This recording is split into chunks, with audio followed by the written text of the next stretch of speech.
Hello everyone, welcome to Sanmarga classes. 19ನೇ ಪ್ರಶ್ನೆ, ವಿಜಯನಗರ ಸಾಮ್ರಾಜ್ಯ ಮತ್ತು ಬಹಮನಿ ಸಾಮ್ರಾಜ್ಯ ಎಂಬಂತಹ ಚಾಪ್ಟರ್ ಇಂದ ಬಹಮನಿಯ 5 ಶಾಹಿ ಸಾಮ್ರಾಜ್ಯಗಳನ್ನ ಹೆಸರಿಸಿ ಅಂತ ಕೇಳಿದ್ದಾರೆ. ಬಹಮನಿಯ 5 ಶಾಹಿ ಸಾಮ್ರಾಜ್ಯಗಳನ್ನ ಹೆಸರಿಸಿ. 14ನೇ ಶತಮಾನದಲ್ಲಿ 14ನೇ ಶತಮಾನದಲ್ಲಿ ಕಂಡು ಬಂದಂತಹ ಇನ್ನೊಂದು ಬದಲಾವಣೆ ಅಂತಂದ್ರೆ ಬಹಮನಿ ಸಾಮ್ರಾಜ್ಯದ ಉದಯ. ಏನಾ ಬಹಮನಿ ಸಾಮ್ರಾಜ್ಯದ ಉದಯವಾಗಿದೆ ಯಾವಾಗ ಮಕ್ಕಳೇ? 14ನೆಯ ಶತಮಾನ. ಓಕೆ.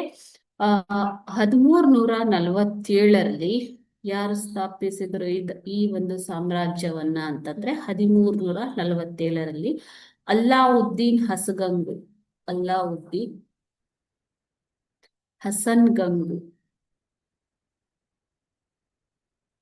ಬಹಮನ್ ಶಾ ಇದನ್ನು ಈ ಸಾಮ್ರಾಜ್ಯವನ್ನ ಸ್ಥಾಪಿಸಿದಂತಹ ವ್ಯಕ್ತಿ. ಓಕೆ, ಯಾರು? ಅಲ್ಲಾವುದ್ದೀನ್ ಹಸನ್ಗಂಗು ಬಹಮನ್ ಶಾ.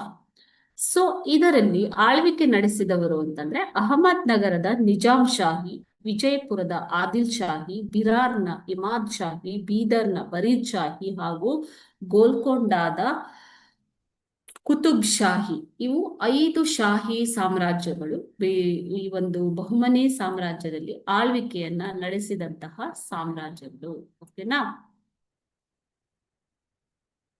5 ಸಾಮ್ರಾಜ್ಯಗಳು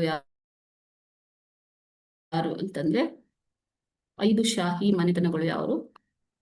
ಅಹಮದ್ ನಗರದ ನಿಜಾಂ ಶಾಹಿ, ವಿಜಯಪುರದ ಆದಿಲ್ ಶಾಹಿ, ಬಿರಾರ್ನ ಇಮಾದ್ ಶಾಹಿ, ಬೀದರ್ನ ಬರೀದ್ ಶಾಹಿ ಹಾಗೂ ಗೋಲ್ಕೊಂಡಾದ ಕುತುಬ್ ಶಾಹಿ ಎಂಬಂತಹ 5 ರಾಜ್ಯಗಳು ಈ ಒಂದು ಬಹಮನಿ ಸಾಮ್ರಾಜ್ಯವನ್ನ ಆಳಿದಂಥವರು. ಓಕೆ, ಸೊ ಇವರಲ್ಲಿ